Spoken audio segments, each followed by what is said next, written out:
या सरकारला मी सांगू इच्छितो की हा समाज फक्त वाड्या गाड्यातला आणि रोडवरला आहे। वाडीतला फक्त समाज बाहेर आलेला आहे, माझा जंगलातला समाज आणि बाकी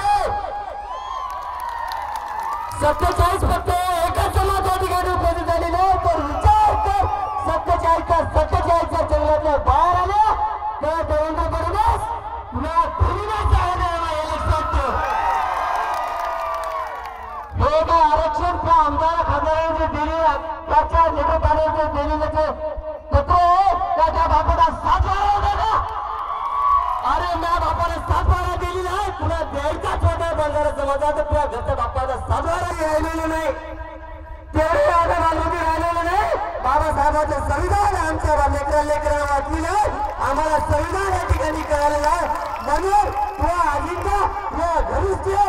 आता तू आम्हाला सांगू नको की बंजारा त्या समाजामध्ये घुसाला, बंजारा आमच्या समाजामध्ये घुसून झाला, माहीत तू घुसवाला। बंजारा इतकी दिवस का माहीत नव्हतं का निजाम की इंग्लिश हे संविधानातलं दिलेलं आरक्षण आहे, हैदराबाद याच्या आरक्षण मिळालं नाही, हे आदिवासीचं आरक्षण आहे।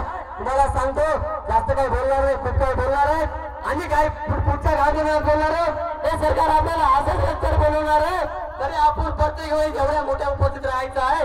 2च गोष्टी या ठिकाणी सांगणार आहे, फक्त माझं काय म्हणायचं, चीर देंगे आरक्षण मागे तो चीर देंगे। मी फक्त म्हणतो बघा, देसी मांगे तो हातकोटी देंगे, अरे देसी मांगे तो हातकोटी देंगे, अरे देसी मांगे तो हातकोटी देंगे।